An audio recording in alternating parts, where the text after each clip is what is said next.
ada challenge nih, tantangan dari fakultas. Fakultas itu dari UI. Jadi apa yang bisa dikontribusikan ke penanganan COVID-19 waktu itu. Ya udah kita buat sebuah alat kesehatan. Itu salah satunya adalah ventilator.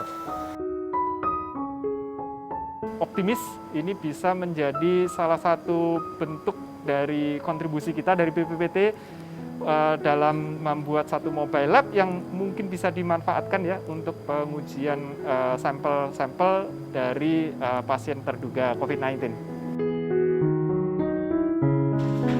Kami cuma dikasih waktu 12 bulan dari bulan Maret. Berarti maksimum Maret tahun depan kami harus sudah bisa memberikan seed vaksinnya, bibit vaksinnya ke industri. Ya, insya Allah dalam waktu 6-7 bulan ke depan kita sudah bisa ya punya gambaran vaksin yang akan terjadi, yang akan menjadi unggulan Indonesia ini.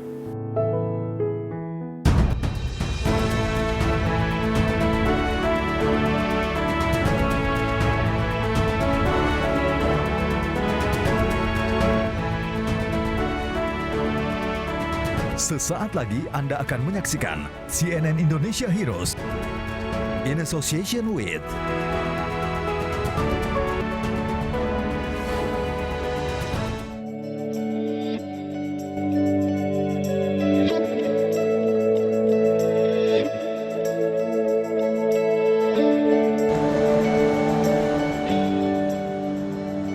angka kasus positif yang terus meningkat, kebutuhan alat dan fasilitas kesehatan masih sangat diperlukan.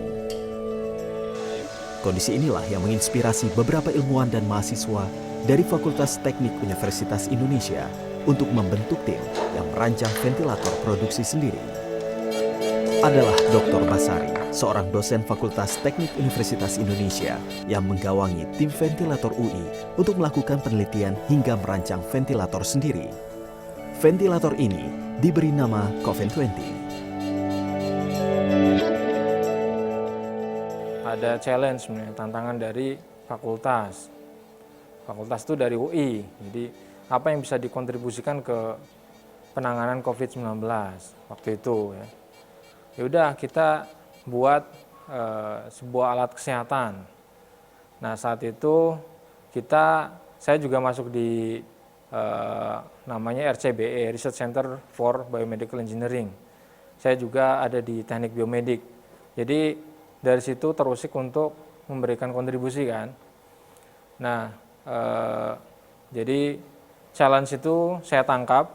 Ya udah, kira-kira dari alat kesehatan apa yang bisa untuk membantu penanganan ini. Dari beberapa alat kesehatan yang ada, itu salah satunya adalah ventilator.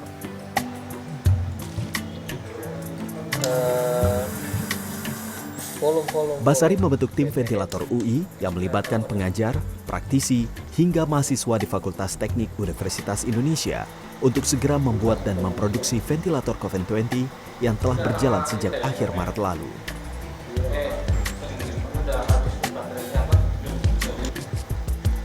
Susah banget sih sebenarnya, enggak, tapi bisa dibilang cukup susah juga sih.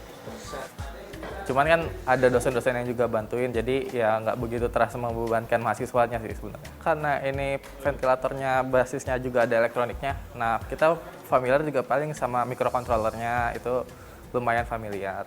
Di kuliah juga kadang ada dibahas. Jadi si pasien itu dikontrol. Meski sistem mekanik dan elektro yang berjalan di ventilator bukan barang baru bagi para ilmuwan ini, bukan berarti proses penelitian yang berlangsung berjalan mudah. Hambatan demi hambatan selalu ditemui selama 3 minggu proses percobaan. Paling sulit sebenarnya bagaimana sih prinsip kerja dari ventilator. Itu meskipun orang praktisi itu sudah tahu, tetapi jeroannya atau dalemannya itu tidak tahu. Jarang sekali yang tahu, sehingga kita harus tahu jeroannya. Ketika sudah tahu dalamnya, caranya gimana kita mempelajari secara prinsip, juga mempelajari komponen-komponen yang ada di situ dan cara kerjanya. Itu namanya know-how dari si sebuah alat. Kita pelajari semuanya, kita yakin itu, meskipun hipotesis kita kadang-kadang salah. Tapi kita cycle lagi, ngulang lagi, oh hipotesisnya harusnya seperti ini. Para ilmuwan ini mampu merakit satu buah ventilator dalam waktu 6 jam 15 menit dengan komponen yang sudah siap rakit.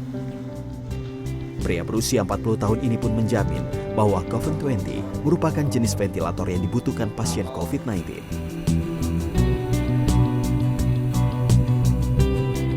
Kita bisa bilang ini ventilator, bukan hanya resusitator, atau bukan hanya tipe yang lain. Kenapa ventilator? Fungsinya ventilator adalah membantu pasien ya untuk bernafas bagi pasien yang kesulitan bernafas dengan cara sistem pernafasannya dia diganti oleh mesin. Nah, diganti oleh mesin. Jadi kita concern ke situ, bukan bagging. Bagging itu seperti untuk bantu pernapasan itu kan bagging, bukan itu, tetapi kita memang mengambil alih fungsi kontrol dari sistem nafas pasien. Makanya kita bisa bilang bahwa ini ventilator. Kita punya dua mode, utamanya di spesifikasi ventilator kita, ada mode CMV, yaitu mode Continuous Mandatory Ventilation, yaitu kita secara terus-menerus mengontrol pernafasan si pasien yang dikontrol oleh mesin kita. Nah, mode yang kedua adalah CPAP. CPAP itu seperti memberikan oksigen saja. Biasanya CPAP diberikan kepada pasien yang dia kekurangan oksigen.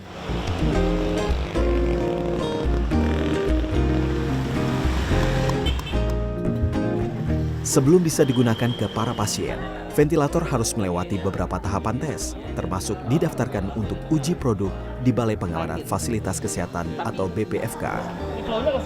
Di BPFK sendiri, khusus ventilator akan melewati beberapa tahapan pengujian produk, seperti uji kinerja mesin, uji keamanan dan keselamatan sistem kelistrikan, dan uji ketahanan produk, sesuai dengan standar internasional yang diterapkan. Semua proses pengujian memakan waktu hingga 3 hari penuh untuk satu produk ventilator. Jujur saja kami belum punya pada waktu itu, jadi kami mencari standar justru yang internasional. Kita mendapatkannya itu dari negara Inggris, mereka punya MHRA, yaitu Medicine and Healthcare Product Regulatory Agency. Dari situlah kita mengadopsi karena mereka mengeluarkan standar yang disebut dengan Rapidly Manufactured Ventilator System. Jadi ini ventilator yang khusus dipakai untuk pasien COVID-19.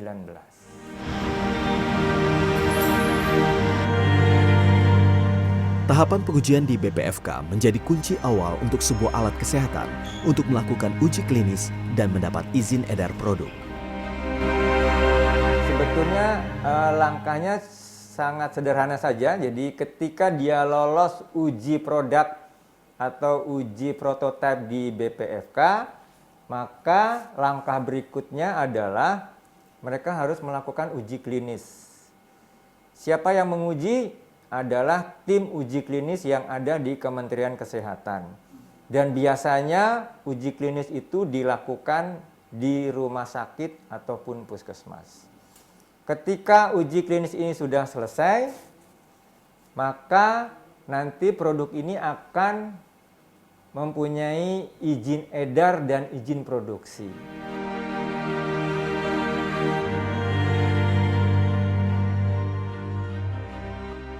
Dengan kerja keras melakukan penelitian dan produksi selama lebih dari 4 bulan, Coven 20 telah masuk dalam tahap uji klinis.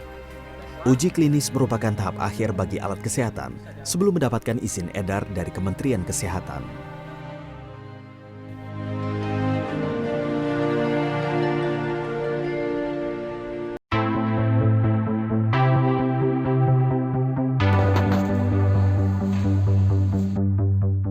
Kita optimis ini bisa menjadi salah satu bentuk dari kontribusi kita dari BPPT dalam membuat satu mobile lab yang mungkin bisa dimanfaatkan ya untuk pengujian sampel-sampel dari pasien terduga COVID-19.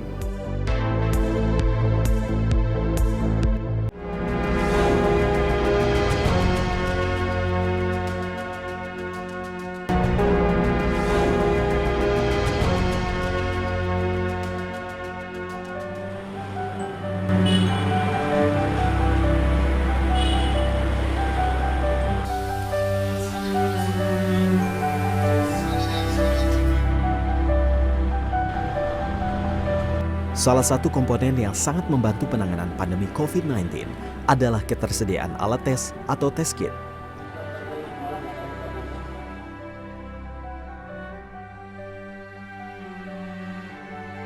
Bertempat di Pusat Penelitian dan Ilmu Pengetahuan Teknologi Serpong, Badan Pengkajian dan Penerapan Teknologi atau BPPT telah melakukan riset sejak bulan Maret agar Indonesia mampu menghasilkan test kit sendiri. Adalah Irfan Faizal, salah satu peneliti BPPT di bidang biofarmasi, merupakan sosok yang mengambil peran penting dalam proses penelitian pengembangan test kit milik BPPT. Irfan bersama beberapa ilmuwan lain di BPPT adalah orang-orang yang memulai penelitian untuk menemukan bahan baku test kit dengan sampel gen dari Indonesia. Prinsipnya adalah proteinnya sebetulnya. Protein rekombinan, kemudian itu menjadi suatu gen targetnya untuk mengikat antibodi. Jadi protein itu diikat oleh protein lagi. Nah dari situ bahan baku itu yang memang kita buat atau kita sediakan.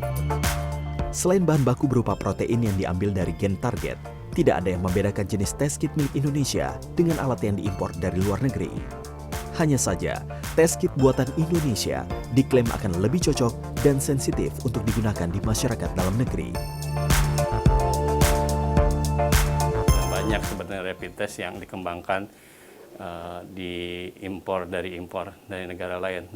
Namun kalau impor itu berarti dia bahan bakunya juga impor ya. Nah kita ingin rapid diagnostic test ini, khususnya yang antibody, itu dikembangkan atau dikonstruk, dibuat menggunakan dan diuji virus orang Indonesia. Sehingga akan jauh lebih sensitif dan spesifik untuk orang Indonesia.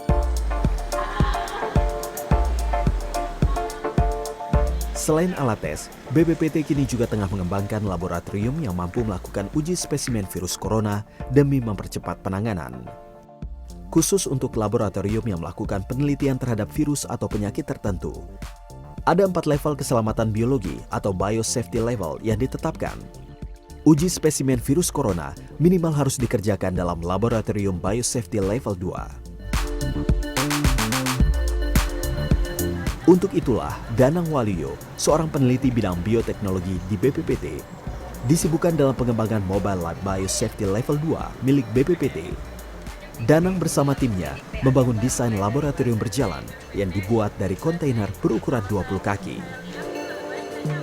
WHO menekankan bahwa pengujian PCR ini harus dilakukan di laboratorium yang memiliki tingkat keamanan hayati level 2 minimal ya. Nah, di Indonesia itu nampaknya belum banyak laboratorium yang bisa melakukan PCR ini, gitu ya. Sehingga untuk bisa mengendalikan penyebaran COVID-19 di Indonesia, kita perlu memperbanyak jumlah laboratorium tersebut. Namun, membuat laboratorium itu tentu tidak mudah, ya. Sehingga kita di BPPT ini berpikir bagaimana apabila ada satu laboratorium yang bisa kita buat, kemudian bisa dipindah operasikan, ini bisa membantu pemerintah dalam mengendalikan COVID-19 di Indonesia.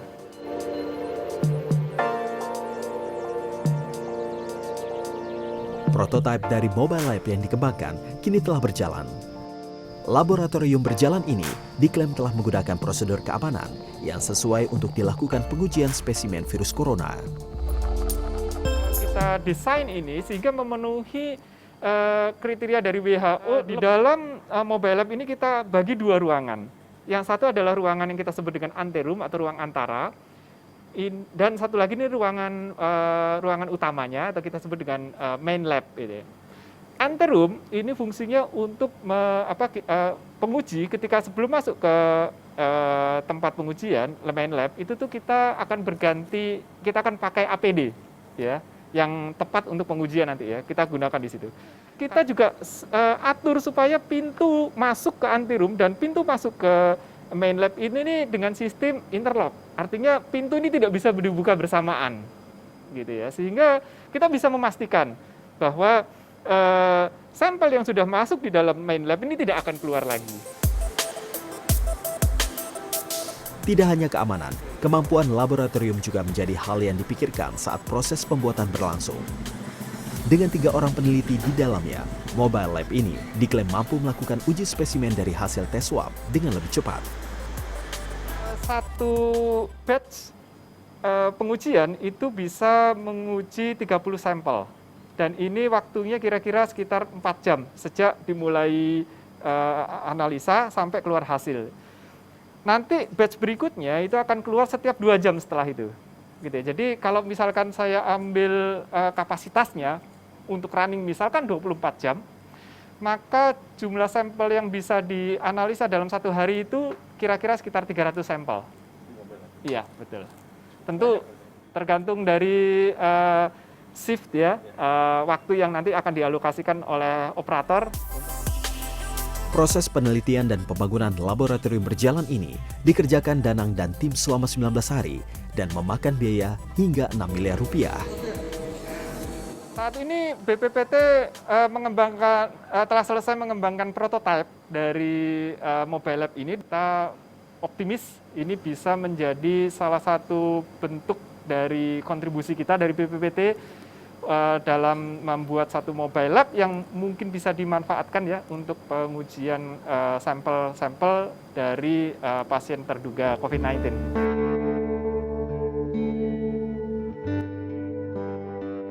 Kami cuma dikasih waktu 12 bulan, dari bulan Maret.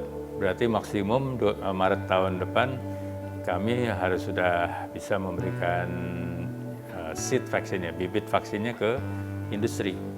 Ya, insya Allah dalam waktu 6-7 bulan ke depan kita sudah bisa ya punya gambaran vaksin yang akan terjadi, yang akan menjadi unggulan Indonesia ini.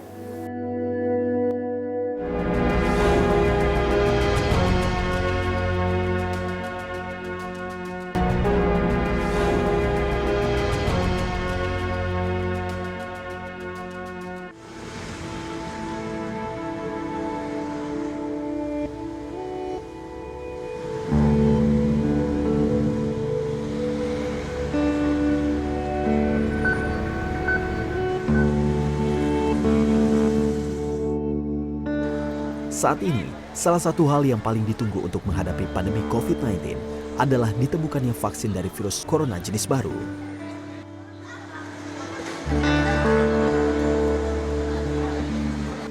Pemerintah telah menunjuk secara resmi lembaga biomolekular Eijkman untuk melakukan penelitian terkait vaksin virus corona jenis baru ini.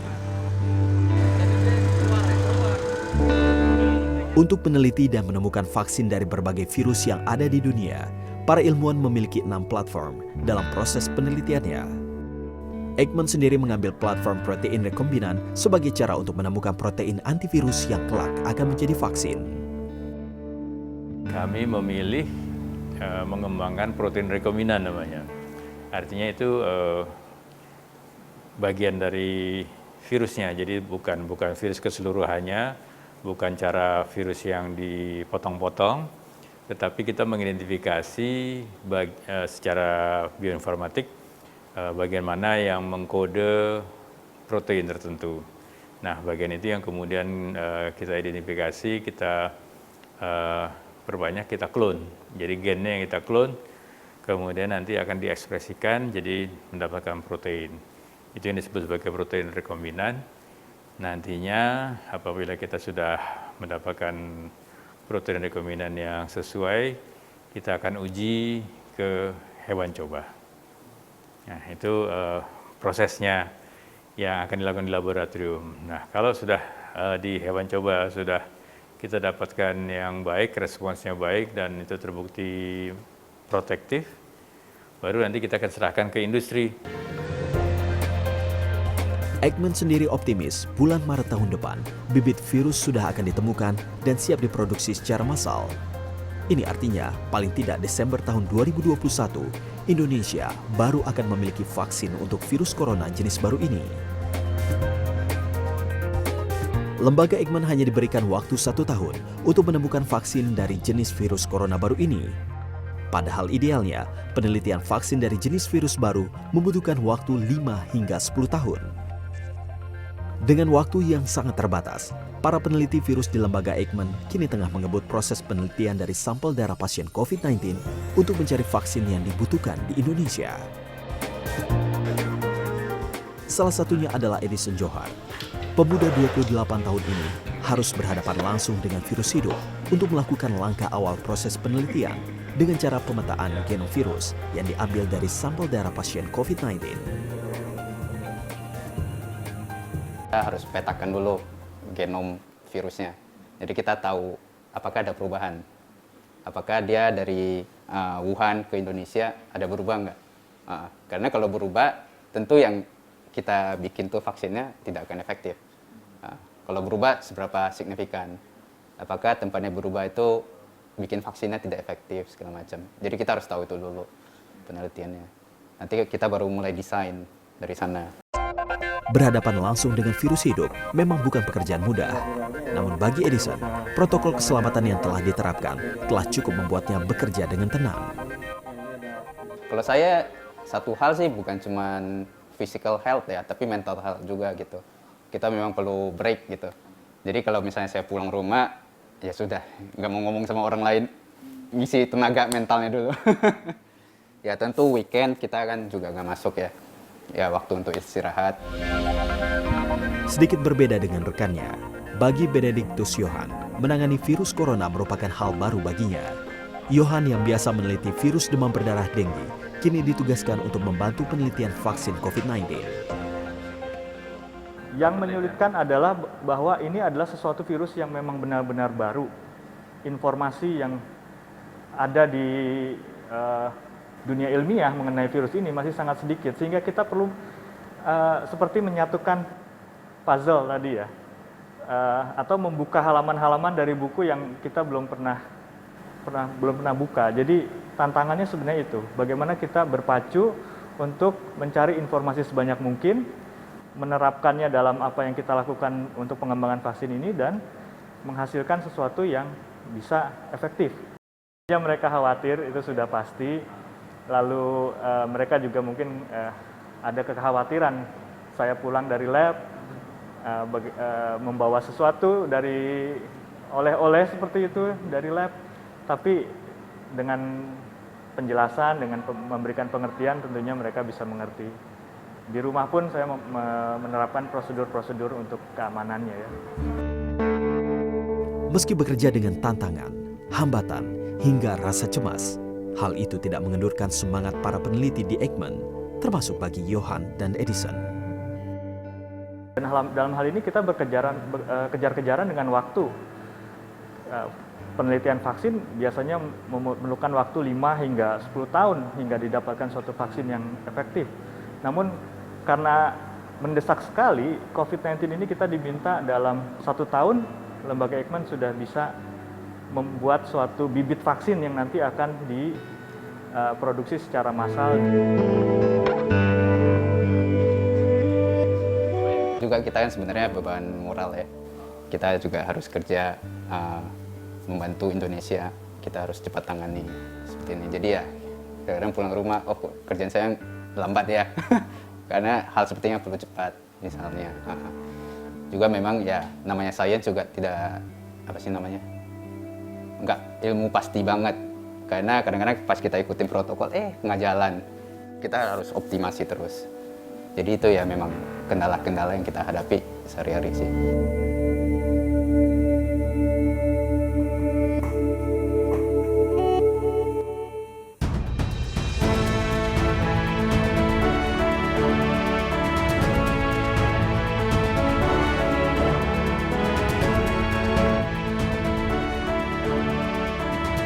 kasih Anda baru saja menyaksikan CNN Indonesia Heroes in association with